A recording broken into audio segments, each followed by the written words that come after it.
Ravier. Nous allons passer à la question posée par Madame Charlotte Parmentier-Lecocq. Merci, Monsieur le Président. Madame la Ministre, je me fais ici le relais des étudiants en PASS et en LAS, ainsi que de leurs parents, qui m'ont fait part, comme vous le savez, de leur grande inquiétude et de leur mécontentement sur la manière dont est mise en œuvre la réforme des études de santé. Il est vrai que le contexte sanitaire a rendu la tâche plus complexe. Cependant, le défaut de visibilité sur les chances réelles d'accès à une deuxième année de médecine a généré une anxiété importante et pénalisante pour nos étudiants. Je veux cependant ici saluer l'engagement de la faculté de médecine de Lille et de son doyen, le professeur Lacroix, pour la réussite de nos jeunes dans ce contexte particulièrement complexe. Force est de constater, Madame la Ministre, que la cohabitation entre l'ancien et le nouveau système a généré des difficultés d'adaptation et a conduit à une remise en cause du nombre de places en deuxième année effectivement dédiées aux étudiants de PASS et de LAS.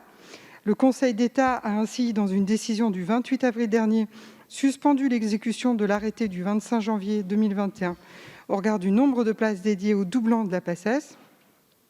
Si chacun est convaincu que l'ancien système était totalement inacceptable, tant pour les faibles chances de réussite offertes aux étudiants, même les plus brillants, et également pour nos territoires, qui manquent encore cruellement de médecins et de professionnels de santé, le nouveau système doit honorer ses promesses en offrant d'une part plus d'opportunités de réussite, mais également en garantissant une réelle deuxième chance à nos étudiants. Je sais, Madame la Ministre, que vous êtes pleinement mobilisée pour cela. Je vous remercie pour les différents échanges que nous avons pu avoir. Mais les étudiants et leurs parents ont besoin de connaître les engagements du gouvernement pour répondre à ces enjeux. Aussi, ma question porte sur le nombre de places réellement accessibles aux étudiants de PASS et de LAS. Permet-il effectivement de garantir à nos jeunes des chances supérieures d'accès à une deuxième année? Pour nos jeunes qui n'auront pas pu atteindre cet objectif, comment le gouvernement entend-il offrir une réelle deuxième chance, y compris lorsque les jeunes se seront engagés dans une mineure qu'ils n'auront pas véritablement choisie? Et enfin, qu'en est-il plus précisément des données concernant la région des Hauts-de-France et particulièrement de la faculté de médecine de Lille? Merci à vous. Merci beaucoup, Madame Charlotte Parmentier-Lecocq. Madame la Ministre Frédérique Vidal, vous avez la parole. Merci, Monsieur le Président, Mesdames les députés, Messieurs les députés. Madame la députée Parmentier-Lecocq, vous m'interrogez sur la réforme des études de santé qui a été votée en 2019 et qui se met en place cette année dans un contexte évidemment contraint par la pandémie. Cette réforme, vous l'avez rappelé, était impérative. Le système de la PACES présentait bien plus d'inconvénients que d'avantages, à la fois pour nos jeunes, mais aussi plus largement sur la façon de prodiguer les soins dans notre pays et sur la localisation des professionnels de santé. Le précédent système conduisait, rappelons-le, à plus de 60% de candidats sans aucune reconnaissance d'acquis après 2 ans à l'université. C'est cela qu'il fallait changer et c'est ce qui a été fait. Je veux aujourd'hui rassurer l'ensemble des étudiants et leurs familles. Il n'y aura pas de génération sacrifiée. Cette réforme favorise la réussite. Et aucun étudiant, qu'il soit doublant, qu'il soit primant, qu'il soit PACES, PASS ou LAS, ne sera lésé. Et c'est ainsi que les choses ont été calculées.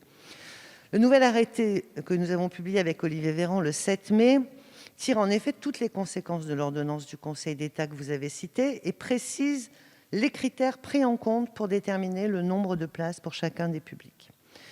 Il permet de répondre aux impératifs de santé du territoire, aux besoins de formation des professionnels de santé, aux capacités d'accueil des universités, puisque ce n'est plus au niveau national que se décide aujourd'hui le nombre de professionnels de santé formés, mais c'est bien au niveau de chaque territoire entre universités. Et vous avez salué le doyen de Lille, et je salue l'ensemble des doyens de médecine et des présidents d'université qui ont fait un énorme travail, et l'ensemble des ARS.